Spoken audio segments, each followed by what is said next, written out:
of One Piece, Chopper and Carrot have a rumble in the Mirror Jungle against the evil witch Brûlée and her freakish, monstrous crew.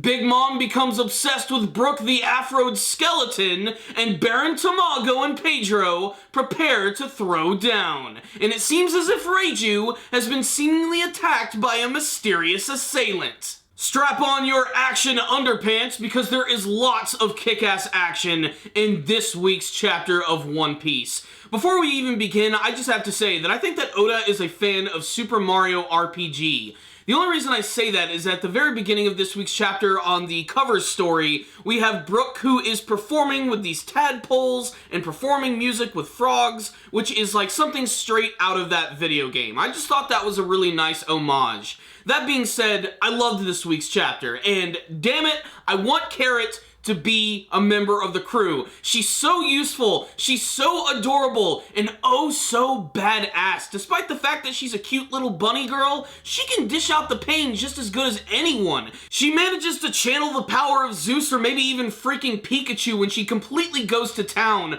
on Brûlée's crew in this week's chapter. And I don't know how this happened. It must have just happened off screen. Supposedly the carrot that's been hanging out over this massive boiling pot is actually just a frog which was transformed to look like Carrot. And of course Chopper doesn't want to see an animal get boiled alive, and neither does Carrot. So she decides to save the day. She ends up kicking this massive boiling pot over, which just completely wastes everyone. She then uses her electrical powers and just hits the ground, and everything just lights up. It's an amazing scene, and it's all followed by Chopper transforming into his massive monster form and picking up that giant alligator, throwing him over his shoulder and slamming him down on top of everyone. That sequence alone could have made this chapter, but it gets even better. We get to see Brook in action, just completely decimating all of the soldiers in the treasure room.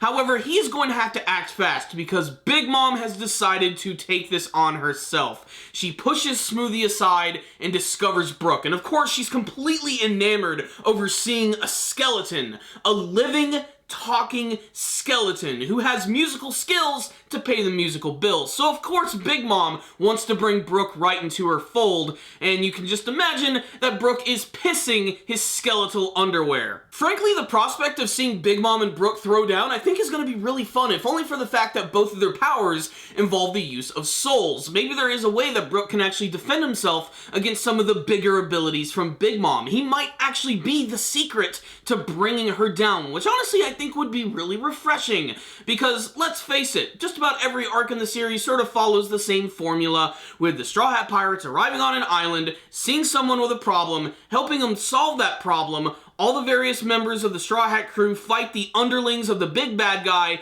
and Luffy finishes off said big bad guy. Wouldn't that be crazy if they just decided to say, you know what, let's let Brook be the hero for once? One of my favorite details about this chapter, though, is we finally get to learn a little bit more about the relationship between Tamago and Pedro, which is something that's been sort of boiling over for the last couple of months, and they haven't really revealed quite a lot about it. But apparently Pedro used to be a member of the Nox Pirates, which is this pirate group which associated themselves with the Mink tribe, and they arrived to Big Mom's island. Pedro lost his eye, and he also lost 50 years off his life, which again reminds us that the Mink tribe can live for an obnoxiously long period of time. And apparently Tamago was involved in all of this, and that's why they both have their scars across their eyes. So basically the flames of war have just been reignited between these two, and you can definitely feel the tension. You can cut it with a freaking knife. A lot of people had the theory that Pedro was actually going to be like a double agent and he was going to sell out the Straw Hat Pirates, but I definitely don't see that from seeing that scene in this week's chapter. I love the fact that he's still just standing up against Baron Tamago.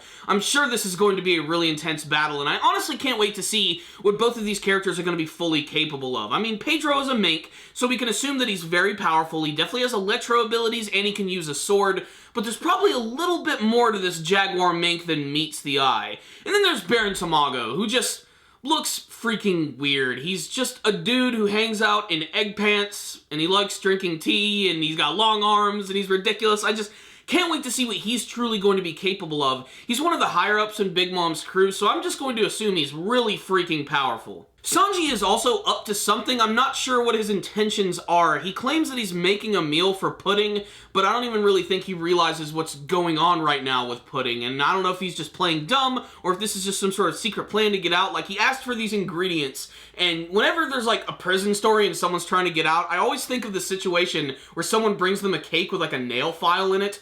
There is a possibility that some of the items that were brought to him are going to be instrumental in him escaping. I just don't know what that's going to be. I don't think he wants to risk his friends getting in trouble though, so maybe his intentions simply are just to cook a nice meal.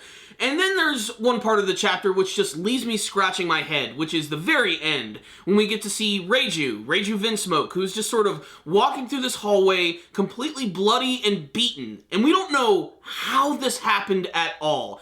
My theory is that someone within her family learned that she's actually been helping out Sanji, or at least that she's been sort of playing dumb and just sort of like putting on a face for the German 66 family. So my guess is they tried to take her out. They tried to shut her up. But was it actually a member of the Vinsmoke family? Was it a member of Big Mom's crew? Was it a third party entirely? There's a lot of mystery behind the scenes, so I can't wait to hear a lot of the theories from different people. All I know is things are not looking good for Reiju, and that's a shame because she was basically built up as one of the only members of the Vinsmoke family which could actually help out Sanji, and currently she is the mayor of Strugglesville. So what's the rundown on this week's chapter of One Piece? What a fantastic freaking read, especially on the artwork front. I think that was definitely my favorite thing about this week's chapter. I've said it multiple times, but I really love the design of the entire Whole Cake Island and all of the different various places within it. Not to mention you have Brulee's Mirror World, which just evokes the memories of Super Mario Brothers. I know I keep bringing up Super Mario all the time, but I love like the checkerboard patterns on the walls and on the ground, all the mirrors which are hung all over the place. Not to mention all of these great settings are accompanied by amazing looking characters, like the giant crocodile, or the guy who like basically wears a giant smokestack and is kind of like a living train human, who gets completely destroyed by Carrot when she Garchews him. Carrot, you can Garchew me any day. Big Mom and Brook's confrontation is something I'm also really excited to see, if only for the fact that these are two very loud, boisterous characters. And Brook's overall reactions to Big Mom, I think, are going to be very funny. I honestly think this is going to lead to probably more comedy than it is going to lead to action, and in some ways, I'm okay with that, because Brook is honestly one of the funniest characters from the series, but he can still manage to dish out a lot of pain. As we definitely saw in this week's chapter, his sword skills were great. I really hope this is another one of those scenes that they can do justice with in the anime version. And honestly, this whole episode was filled with a lot of really cool action, so I hope they're going to be able to pull all of that together. Getting to learn a little bit more about Pedro is also great. That's a character that they've kept mysterious for a really long time, especially his past, and it's pretty evident after reading this one that he's been heavily involved with Big Mom and her crew, especially because this was only a couple of years ago when he actually came to the island, lost his eye, and 50 years of his freaking life. Maybe there's going to be a way for him to actually get those years back. Like, maybe if they do defeat Big Mom, like, all of the souls of the people will return, all of the homies will dissipate, and every single, like, soul that she stole will return to its owner. Maybe even bringing more life back into Pedro, which I think would be pretty freaking awesome. You know, I've been debating over the last couple of weeks, like, what new Straw Hat member I would like to see, even if there is going to be one, and I'm still kind of on the fence between Carrot and Pedro. I want to go more towards Carrot, if only for the fact that we need another female member of the crew, but so far, Pedro's backstory is just so investing. They always reveal just a little bit at a time, and every single time there's like a brand new member of the Straw Hat crew, they tend to start to reveal their backstory in a slow manner, but it always seems to have a lot of importance. Just makes sense, but I still want Carrot to be there. She's still my #1 candidate for Straw Hat member, and I loved her in this chapter. She was adorable, she was kick-ass. I loved the scene when she electrocuted everyone while knocking the pot over. That was really smart thinking. But the biggest question for me has got to be, what is the deal with Reiju? What is going on with her? Who attacked her? Who is trying to kill her and snuff her out? Not to mention, it doesn't seem like the Vinsmoke family has the nicest intentions when it comes to what their ultimate plan is going to be. They plan on taking Sanji and Pudding back with them and essentially holding them hostage. That way they can sort of have more say and more pull when it comes to what they're going to be doing with Big Mom. We have to remember that Germa 66 is not actually a pirate group. They're basically just like this giant freaking army, and they're going to be aligning themselves with one of the biggest pirate groups in the series. So I don't know if they think they're going to be able to get away with all of this. I don't even think Big Mom's going to allow this to happen, but it shows that there's probably going to be some internal strife between the Big Mom pirates and Germa 66. We'll just have to wait to see that play out.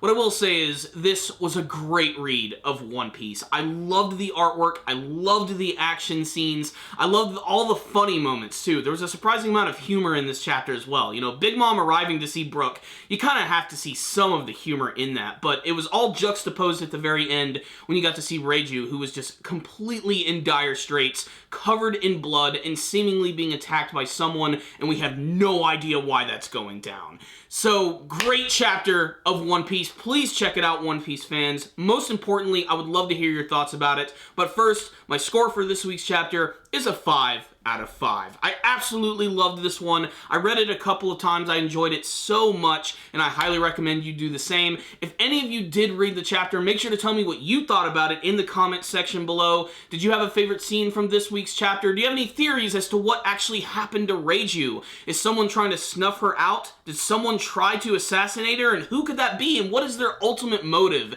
And what do you want to see from the rest of this brand new arc of One Piece? Please tell me in the comments section below. Thank you guys again for watching. Make sure to like and subscribe. I will see you next time. And as always, stay dandy, baby.